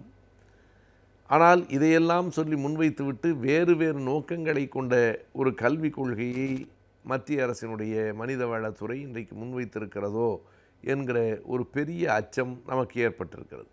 காரணம், அந்த அறிக்கையினுடைய முன்மொழிவுகளிலே இருக்கிற சில செய்திகள் மிகப்பெரிய சமூக ஏற்றத்தாழ்வுக்கு வழிவகுக்கக்கூடியனவாக இருக்கின்றன. ஒரு 15 வயதுக்குள்ளாக கல்வி ஒருவனுக்கு சரியாக வரவில்லை என்று சொன்னால் அவனை தொழில் கல்விக்கு அனுப்பிவிடலாம் என்று கூறுகிற போது இது ஒரு நயவஞ்சகமான திட்டமாக இருக்கிறது என்று திராவிட முன்னேற்றக் கழகத்தினுடைய தலைவர் கலைஞர் அவர்கள் ஒரு அறிக்கையிலே அதனை கூறியிருக்கிறார். காரணம், மறுபடியும் இது ஒரு குலக்கல்வி திட்டத்திற்கு வழிவகுப்பதாக இருக்கிறது. 1952 ராஜாஜி அவர்கள் முதலமைச்சராக இருந்தபோது அவனவன் அப்பன் தொழிலை பிள்ளை கற்றுக்கொள்ள வேண்டும், எனவே முதல் பாதி நேரம் மட்டும்தான் பள்ளிக்கூடம், மீதம் இருக்கிற பாதி நேரம் அப்பன் தொழிலை கற்றுக்கொள்வதற்கான நேரமாக அது இருக்க வேண்டும் என்று சொன்னபோது நாடு முழுவதும் இந்த குலக்கல்வி திட்டத்திற்கு எதிரான போராட்டங்கள் வெடித்தன. 52 தொடங்கி 54 வரைக்கும் தமிழகத்தில் அந்த போராட்டம் நடைபெற்று கடைசியாக ராஜாஜி அவர்கள் அதனாலேயே தன்னுடைய முதலமைச்சர் பதவியை விட்டுவிட்டு விலக வேண்டிய நிகழ்வு நடைபெற்றது. இப்போது மறுபடியும் இன்னொரு பெயரில் புதிய தேசிய கல்விக் கொள்கை என்னும் பெயரில் அதே குலக்கல்வி திட்டம் உள்ளே திணிக்கப்படுகிறதோ என்கிற ஒரு பேரச்சம் நமக்குள் வருகிறது. அதுபோலவே அந்த அறிக்கையில் ஒரு தலைப்பு கல்வித்துறையில் மொழியும் பண்பாடும் என்று அமைக்கப்பட்டிருக்கிறது. அந்த மொழியும் பண்பாடும் என்கிற தலைப்பில் இருக்கிற அந்த பகுதி என்ன சொல்லுகிறது என்றால், முற்று முழுக்க சமஸ்கிருதத்தை உயர்த்தி பிடிக்கிற பகுதியாக அது இருக்கிறது. ஆங்கிலத்தில் கல்வி இருக்கும், சமஸ்கிருதத்தில் கண்டிப்பாக எல்லோருக்கும் சமஸ்கிருதம் கற்றுக் கொடுக்கப்படும். பல்கலைக்கழகங்களிலே சமஸ்கிருதம் படிப்பதற்கும் கற்பதற்கும் கற்பிப்பதற்கும் பல்வேறு விதமான உதவிகள் செய்யப்படும், தாராளமாக அதற்கான வாய்ப்புகள் இருக்கும் என்று அந்த அறிக்கை சொல்லுகிறது. இதில் என்ன வேடிக்கை என்றால், சமஸ்கிருதத்தை வளர்ப்பதன் மூலம் எந்த அறிவியலை வளர்க்க முடியும் என்று அவர்கள் சொல்லுகிறார்கள் என புரியவில்லை. இந்தியாவிற்கு தேசிய மொழி என்று எதுவும் இல்லை. இன்றைக்கு வரைக்கும் தவறாக இந்தியை தேசிய மொழி என்று ஒரு புரிதலின்றி நாம் சொல்லிக் கொண்டிருக்கிறோமே தவிர அதற்கு அஃபிஷியல் லாங்குவேஜ் என்று பெயரே தவிர நேஷனல் லாங்குவேஜ் என்று பெயர் இல்லை. அது ஒரு அலுவல் மொழி, ஆங்கிலம் இணை அலுவல் மொழி. ஆனால் எந்த மொழியை அலுவல் மொழி என்று அறிவித்திருக்கிறார்களோ அந்த மொழிக்கு கூட கொடுக்காத முதன்மையை சமஸ்கிருதத்திற்கு கொடுத்து வெறும் ஆயிரக்கணக்கானவர்கள் மட்டுமே பேசுகிற ஒரு மொழியை கோடிக்கணக்கான மக்களின் மீது திணிக்கிற முயற்சி நடைபெறுகிறது. இன்று வரையில் சமஸ்கிருதம் பேசுகிறவர்களின் எண்ணிக்கை 1,00,000 அரசு புள்ளி விவரத்தின்படி கூட எட்டவில்லை. அதிலும் சமஸ்கிருதம் பேசுகிறவர்களே தவிர சமஸ்கிருதம் தான் அவர்களின் தாய்மொழி என்று யாருக்கும் சொல்ல முடியாது. அப்படிப்பட்ட ஒரு மொழியை 120 கோடி மக்களினுடைய தலையிலே திணிப்பதாகவும், அந்த ஒரு மொழிக்கு மட்டும் கூடுதலாக நிதி உதவிகளை செய்வதாகவும், அந்த ஒரு மொழியை மட்டும் எல்லா பல்கலைக்கழகங்களிலேயும் கற்றுத்தர வேண்டும் என்றும் சொல்லுவது முழுக்க முழுக்க ஒரு சார்புடையதாக இருக்கிறது. ஏற்கனவே அரசாங்கத்தினுடைய நிதி செலவு வரவு செலவு கணக்கு புள்ளி விவரங்களை பார்த்தால் இந்தியாவிலேயே வேறு எந்த மொழியையும், இந்தி மொழியையும் கூட காட்டிலும் சமஸ்கிருதத்துக்கு தான் கூடுதலாக பணம் செலவழிக்கப்பட்டு கொண்டிருக்கிறது. தொலைக்காட்சியிலே சமஸ்கிருதத்தில் செய்தி சொல்லி பார்க்கிறார்கள். அத்தனை செலவு செய்தும் சமஸ்கிருதம் இன்று வரையில் மக்கள் மொழியாக மாறவில்லை. ஆனால் இப்போது எல்லா பள்ளிக்கூடங்களிலும் சமஸ்கிருதத்தை சொல்லித் தருவது அல்லது பிள்ளைகளை கல்வி வரவில்லை என்று சொல்லி அவர்களை தங்களினுடைய அப்பன் தொழிலுக்கு அனுப்புவது என்பது இரண்டுமே ராஜாஜி அவர்கள் முயன்று தோற்றது என்றுதான் நாம் கூற வேண்டும். எனவே இன்றைக்கு இப்படி வந்திருக்கிற இந்த புதிய கல்விக் கொள்கை என்பது மிக மிக பழைய கல்விக் கொள்கையாகவும் நாட்டிற்கு உதவாத கல்விக் கொள்கையாகவும் இருக்கிறது. இதற்கு இன்றைக்கு நாடு முழுவதும் இது பற்றிய எதிர் விவாதங்கள் நடைபெற்று கொண்டிருக்கின்றன. எப்போதும் இந்த மொழி போராட்டத்திலே தமிழகம்தான் தலைமை தாங்கி இருக்கிறது. இன்றைக்கும் இந்தியாவை தமிழகம் மறுபடியும் வழி நடத்த வேண்டிய கட்டாயம் வந்து கொண்டிருக்கிறது என்றுதான் தோன்றுகிறது. கல்வி என்றால் கல்வியை பற்றி பேசாமல் கல்வியில் என்ன மொழி என்பதாக ஒரு பகுதியை எடுத்துக்கொண்டு இதில் என்ன ஐயப்பாடு, அவரவர் தாய்மொழி தான் அவரவருடைய கல்விக்கு ஏற்ற மொழி, நாம் தமிழ்தான் இந்தியா முழுவதும் இருக்க வேண்டும் என்று சொல்லவில்லை. தமிழ் தொன்மையான மொழி, எனவே வங்காளத்து பிள்ளை அதை கற்றுக்கொள்ள வேண்டும் என்று சொன்னால் அது வன்முறை இல்லையா? தொன்மையான மொழி என்றால் அதனை நீங்கள் போற்றி பேணி பாதுகாத்து வாருங்கள். அதை ஏன் அடுத்தவன் மீது திணிக்க வேண்டும்? எனவே எந்த மொழிக்கும் நாம் சொல்லுகிற இந்த வாதம் பொருந்தும். எல்லோரும் அவரவர் தாய்மொழியிலே படிக்க வேண்டும். இந்தியாவில் இருக்கிற எல்லா மொழிகளுக்கும் அரசினால் ஊக்கம் தரப்பட வேண்டும் என்பதுதான் நம் கருத்து. அப்படி எல்லா மொழிகளையும் ஆதரிப்பதைப் போல சமஸ்கிருத மொழியையும் அரசு ஆதரிக்குமானால் அதில் நமக்கு மாற்று கருத்து இல்லை. ஆனால் கோடிக்கணக்கான மக்கள் பேசுகிற மொழிகளையெல்லாம் புறக்கணித்துவிட்டு பல கோடி மக்கள் தருகிற வரிப்பணத்தில் ஆயிரக்கணக்கானவர்கள் பேசுகிற மொழிக்கு மட்டுமே சிம்மாசனம் என்று சொன்னால் இந்த அரசு ஒட்டுமொத்தமான இந்தியாவுக்கான அரசாக இல்லாமல் சமஸ்கிருதத்தை தங்கள் தாய்மொழி என்று யார் கருதி கொண்டிருக்கிறார்களோ அவர்களுக்கான அரசாகத்தான் இருக்கிறது என்கிற புரிதல் தான் மிஞ்சும். இப்படி அந்த புதிய கல்விக் கொள்கை என்பது அடிப்படையில் கல்வித்துறையாளர்களால் இல்லாமல் மற்றவர்களால் உருவாக்கப்பட்டிருக்கிறது. நம்மீது வேறு விதமான பண்பாட்டு படையெடுப்புகளை, பண்பாட்டு திணிப்புகளை நடத்துவதற்கு தான் இந்த கல்விக் கொள்கை பயன்படுகிறது என்பது புரிகிறது. எனவே இதற்கான எதிர்ப்பை, கண்டனத்தை மிக கடுமையாக ஒரு எதிர்க்கட்சி மட்டும் கொடுத்தால் போதுமானதில்லை. தமிழகத்தில் இருக்கிற கட்சிகள், அமைப்புகள், இயக்கங்கள் அத்தனை பேரும் ஒருங்கிணைந்து நின்று எதிர்க்க வேண்டிய கட்டாயத்தில் நாம் இருக்கிறோம். அப்படிப்பட்ட ஒரு கட்டாயத்தை நமக்கு மத்திய அரசு இப்போது உருவாக்கி இருக்கிறது. நாம் அறிந்திருக்க வேண்டிய அடிப்படை சட்டங்களை அறிந்திராமல் இருப்பதால் பல இடங்களில், பல சூழ்நிலைகளில் நம் அடிப்படை உரிமைகளை இழக்க நேரிடுகிறது. ஆதலால் நாம் அறிந்திருக்க வேண்டிய முக்கியமான அடிப்படை சட்டங்களை இன்றைய ஆலோசனை நேரத்தில் அறிந்து கொள்ளலாம்.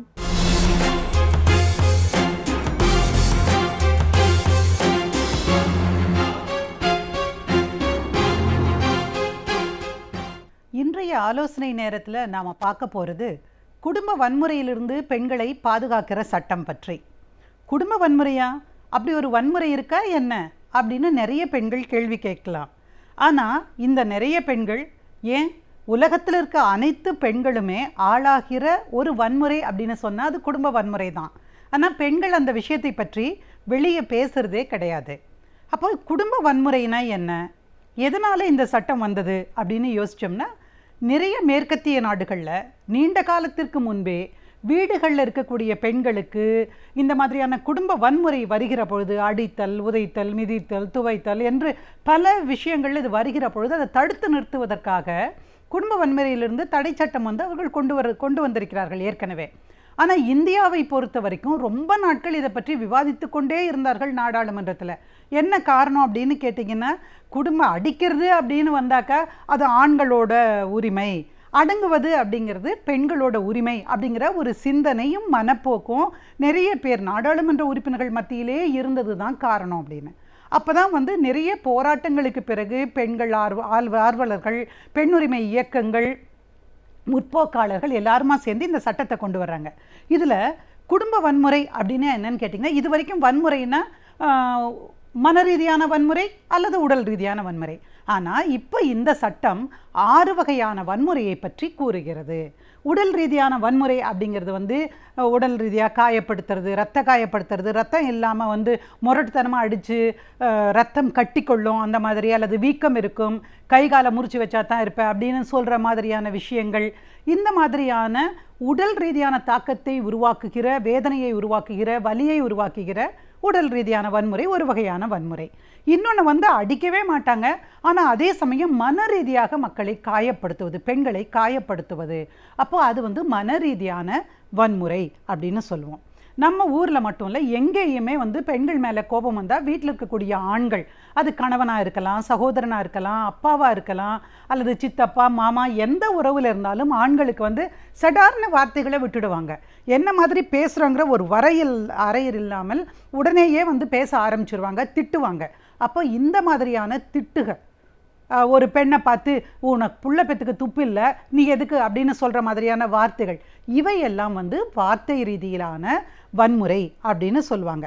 அப்புறம் இன்னொன்று வந்து மன ரீதியான வன்முறை.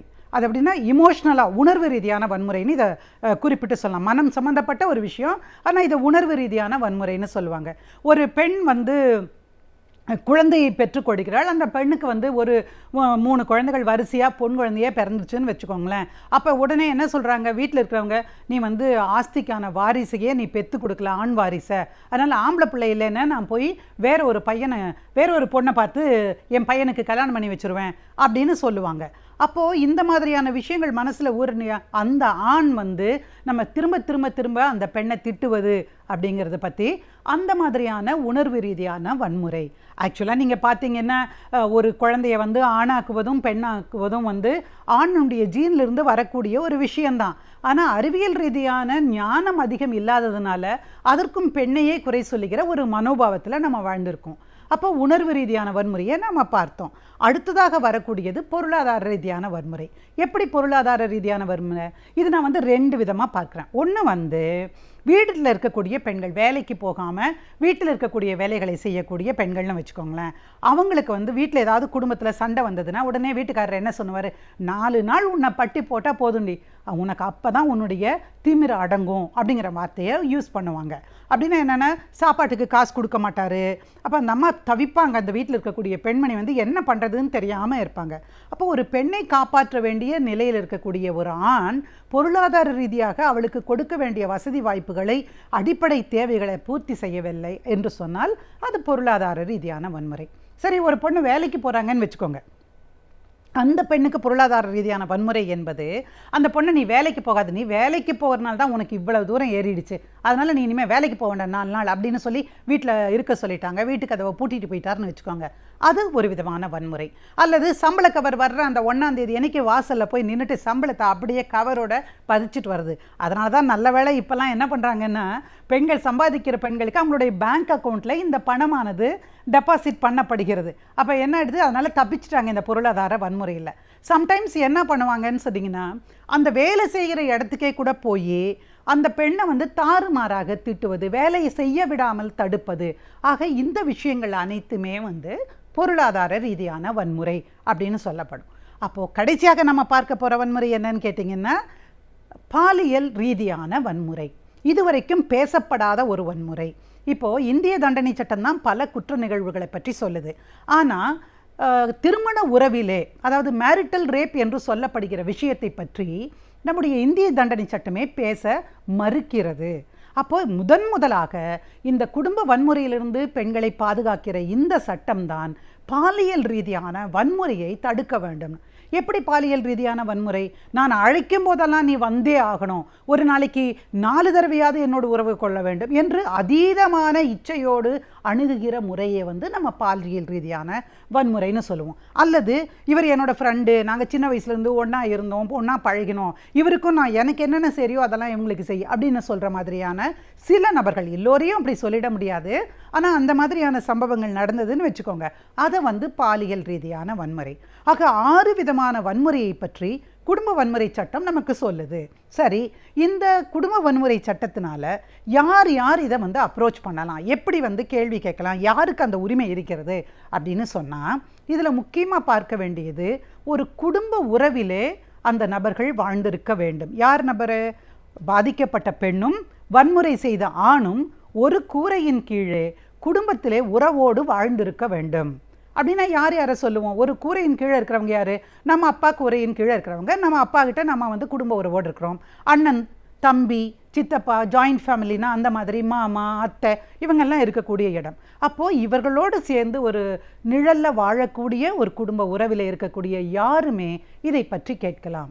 அப்போ கேட்டாங்க என்கிட்ட ஒருத்தர் வந்து, ஆமாம் நீங்கள் சொல்கிறீங்க இல்லையா, எங்கள் பக்கத்து வீட்டில் ஒரு அம்மா இருக்காங்க, அந்த அம்மா ஒரு ஆளை போய் கல்யாணம் பண்ணிட்டாங்க, அவங்களுக்கே தெரியலை, யார் இவர் 2வது மனைவினே தெரியல, அவருக்கு ஏற்கனவே ராயபுரத்தில் ஒரு வந்து மனைவி இருக்காங்க, அப்போ அந்த பொம்பளையை அடிக்கலாமாங்க மேடம், அது நியாயமா அப்படின்னு என்னை கேட்டாங்க. அப்படி பார்த்தீங்கன்னா இந்த சட்டம்தான் முதல்ல இந்த மாதிரியான குடும்ப வன்முறையிலிருந்து அப்படி ஏமாந்த பெண்களையும் காப்பாற்ற வேண்டும் அப்படிங்கிற ஒரு நோக்கத்தோடு கொண்டு வரப்பட்டது. அதனால் அவர்களும் கூட இதில் வந்து குடும்ப வன்முறையிலிருந்து எங்களை பாதுகாத்து கொள்வதற்கான அடிப்படை உரிமை இருக்கிறது அப்படின்னு சொல்லி அவர்கள் வந்து குற்றத்தை முறையீடு செய்யலாம். சரி, அப்படின்னா குற்றத்தை யார்கிட்ட நீங்கள் போய் முறையீடு செய்வீங்க? நம்ம வழக்கமாக என்ன சொல்லுவோம் எல்லாரும்? போலீஸ் ஸ்டேஷனில் போய் புகார் கொடுப்போம் அப்படின்னு சொல்லலாம்.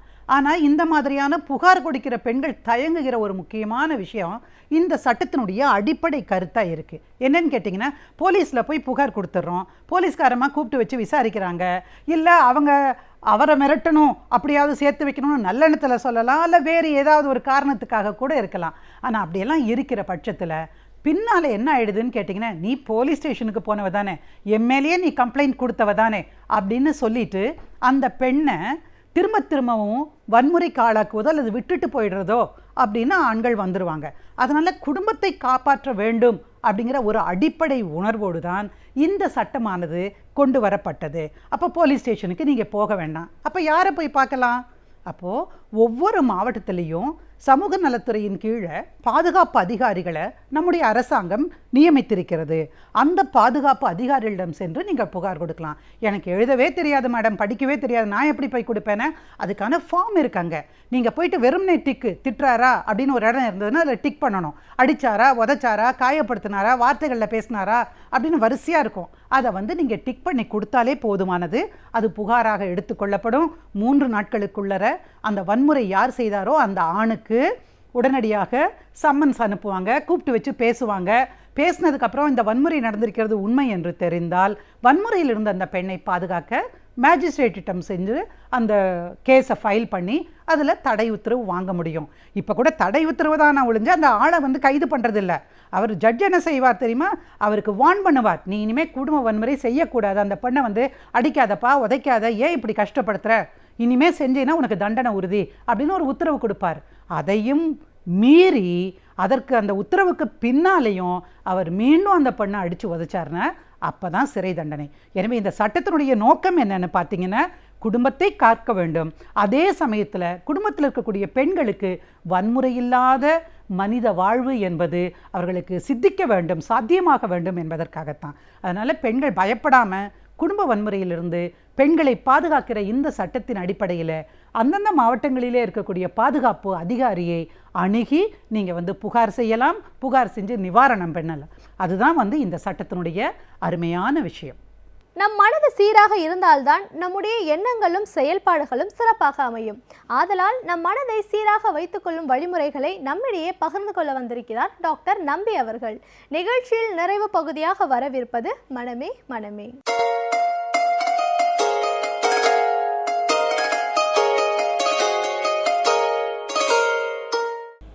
விடியலே வா தொடரில் மனமே மனமே என்கிற பகுதியிலே இன்றைக்கு இளம் குற்றவாளிகளை பற்றி பார்க்கலாம். யார் இந்த இளம் குற்றவாளிகள்? 16 வயதுக்குட்பட்ட சிறுவர்கள், சிறுமியர்கள் சமூக விரோத நடவடிக்கைகளில் ஈடுபடும் பொழுது அவர்களை காவல்துறை கைது செய்து அவர்களை இளம் குற்றவாளிகள் என்று தீர்மானிக்கிறார்கள். அதை தீர்மானிக்க வேண்டியது நீதிபதிகளின் கடமை. அதற்காக தனிப்பட்ட ஒரு சட்டம் இருக்கிறது, தனிப்பட்ட நீதிமன்றமே இருக்கிறது. அவர்கள் இதை தீர்மானம் செய்து இத்தனை 3 மாதங்கள் இருக்க வேண்டும், 6 மாதங்கள் இருக்க வேண்டும், 2 வருடங்கள் இருக்க வேண்டும் என்று அவர்களுக்கென்று தனிப்பட்ட அவர்களை நன்றாக கவனித்து கொள்ளக்கூடிய பாதுகாப்புடன் கூடிய கூர்நோக்கு இல்லங்கள் என்று சொல்லுவார்கள், அல்லது கரெக்ஷனல் ஹோம்ஸ் என்று சொல்லுவார்கள். இப்படிப்பட்ட அந்த பாதுகாப்பான இல்லங்களிலே தங்க வைக்கப்படுகிறார்கள். இவர்களை சாதாரணமாக வயதானவர்கள் அல்லது அடல்ட்ஸ் என்று சொல்லக்கூடியவர்கள் அடைக்கக்கூடிய சிறையிலே அடைக்கக்கூடாது. அதேமாரி இவர்களுக்கென்று நிறைய சில சலுகைகளும் உண்டு. இவர்களுடைய புகைப்படத்தை யாரும் பிரசுரிக்கக்கூடாது, இவர்களுக்கு கடும் தண்டனைகள் எதுவும் கொடுக்கக்கூடாது. காரணம், சட்டம் இவர்களை எப்படி பார்க்கிறது என்றால், இவர்கள் தங்கள் என்ன செய்கிறோம் என்பதை சரியாக புரிந்து கொள்ளாமலே செய்கிறார்கள். ஆகவே இவர்கள் பெரியவர்களைப் போல் தண்டிக்கக்கூடாது, அதற்கு மாறாக இவர்கள் செய்கிற தவறுகளை உணர்ந்து அவர்களை திருத்தி வாழ்க்கையிலே ஒரு வாய்ப்பு கொடுக்க வேண்டும் என்பதற்காகத்தான் இது மாதிரி செய்யப்படுகிறது. இதை 2-3 வகையாக பார்க்கலாம். உளவியலாளர் என்ற பார்வையிலே நாங்கள் பார்ப்பது காண்டக்ட் டிஸார்டர் என்று சொல்லுவோம். இந்த சிறார்களுக்கு ஏற்படுகிற நடத்தை கோளாறுகள். சட்டப்படி பார்க்க போனால் இது ஜுனைல் டெலிங்குவென்ட் சொல்லுவார்கள், இளம் குற்றவாளிகள். சமூக உளவியல் படி பார்த்தால் சோசியோபெத்திக் பிஹேவியர் என்று சொல்வார்கள், அல்லது ஆன்டி சோஷியல் பிஹேவியர் என்று சொல்வார்கள், சமூக விரோத குற்றங்களில் ஈடுபடுபவர்கள். இவை எல்லாமும் அடிப்படையிலே ஒன்று தான். இந்த இளம் குற்றவாளிகள் பெரும்பாலும் நகர்ப்புறங்களிலே தான் உருவாகிறார்கள். இவர்கள் இப்படி ஆவதற்கு காரணமே அவர்களை குறை சொல்லி பிரயோஜனமில்லை. அவர்களுடைய குடும்பச் சூழல், அவர்களை பராமரிக்கிற பெற்றோர்களின் நிலை, அவர்கள் சார்ந்திருக்கிற சமூகம், அவர்களுடைய மரபு வழித்தன்மை, வம்ச வழி குணங்கள், இவை எல்லாவற்றையும் பொறுத்துத்தான் இருக்கிறது. குடிசை பகுதியிலே வாழ்கிற ஆதரவற்ற, பெற்றோர்களை இழந்த அல்லது பெற்றோர்களால் கைவிடப்பட்ட அல்லது குடிப்பழக்கம் அதிகமுடைய பெற்றோருக்கு அல்லது தந்தைக்கு மகனாக அல்லது மகளாக வாய்க்கப்பெற்ற, கொடுமைப்படுத்தப்பட்ட சிறுவர்கள் சிறுமியர்கள் வீட்டை விட்டு வெளியே வந்து வேண்டாத காரியங்களிலே ஈடுபடுகிறார்கள்.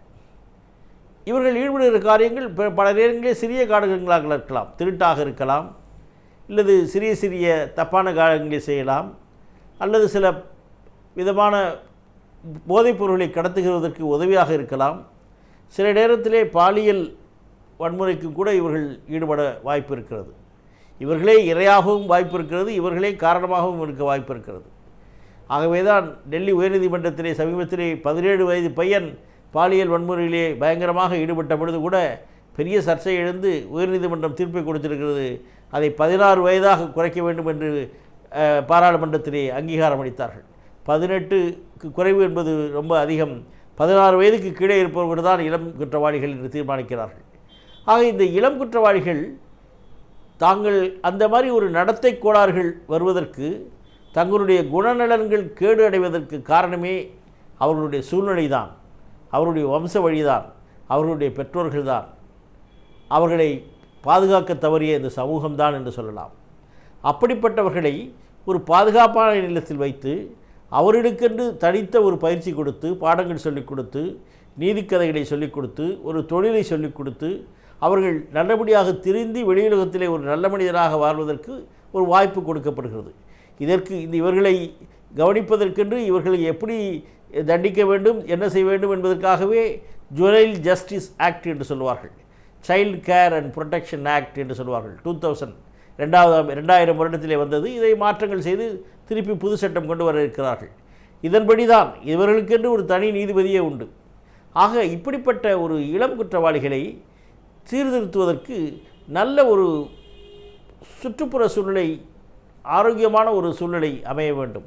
அவர்களுக்கு நல்ல உணவு வேண்டும், நல்ல உறைவிட வேண்டும், நல்ல நீதிபோதனை கதைகளை சொல்லக்கூடிய ஆசிரியர்கள் வேண்டும், தொழில் பயிற்றுவிக்கிற கைவினைகள் வேண்டும். இவை எதுவுமே இல்லாமல் ஏதோ அவர்களை ஒரு சிறிய மிருகங்களை அடைத்து வைப்பவர் ஒரு இடத்தில் அடைத்து வைத்து செல்வதன் மூலமாக அவர்கள் நல்லவர்களாக திரும்புவதற்கு வாய்ப்பு குறைகிறது. அவர்கள் மேலும் மேலும் சில குற்றங்களை கற்றுக்கொண்டு வெளியே வருவதற்கும் வாய்ப்பு இருக்கிறது. இவர்களே பெரியவர்களானால் இவர்கள் ஆன்டி சோஷியல் பர்சன்ஸ் என்று சொல்வார்கள், சமூக விரோதிகள் என்று சொல்லப்படுகிறார்கள், அல்லது கிரிமினல்ஸ் என்று சொல்லப்படுகிறார்கள், குற்றவாளிகள், குற்றத்தன்மை புரியும் தன்மை உடையவர்கள் என்று. ஆக இப்படி முத்திரை குத்துவதற்கு முன்னால் எவ்வளவுதான் நன்றாக பாதுகாத்தாலும் சில பேர் அப்படி மாறுவதற்கு வாய்ப்பு இருக்கிறது. ஆனால் பல பேரை நல்லபடியாக திருத்தி அவர்கள் சமுதாயத்திலே ஒரு நல்ல ஒரு பொறுப்புள்ள ஒரு குடிமகனாக வாழவும் வைக்க முடியும் இந்த பாதுகாப்பு இல்லங்கள் சிறந்த வழியில் பணியாற்றினால்.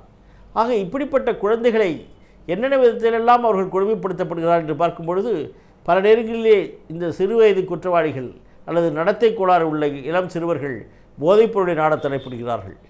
சமயத்திலே சில நேரத்திலே பார்க்கலாம், டாஸ்மாக் கடையிலே கூட அவர்கள் சாராயம் குடிப்பதை பார்க்கலாம். அல்லது அவர்கள் அதிகமாக பயன்படுத்துவது கஞ்சா போன்ற பொருட்கள். இன்னும் சில அதிகமாக குப்பை பொறுப்புபவர்கள் ரோட்டிலே சுற்றி கொண்டிருப்பவர்களெல்லாம் இந்த சால்வெண்ட் அப்யூஸ் என்று சொல்வார்கள்.